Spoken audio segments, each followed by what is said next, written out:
Ito mga nokis, bubuksan na po natin. Ito nga po pala yung ating manok na 1 month and 2 weeks.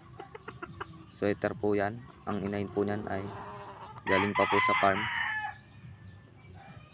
po.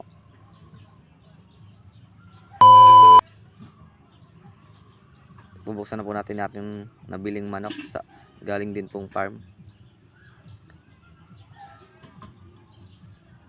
Yan po yan. Tsaka ito nga po pala yung kapatid ng nauna natin binuksan kanina. Apat po sila magkapatid. Yung dalawa po babae. Gapings din po yan. Sweater po.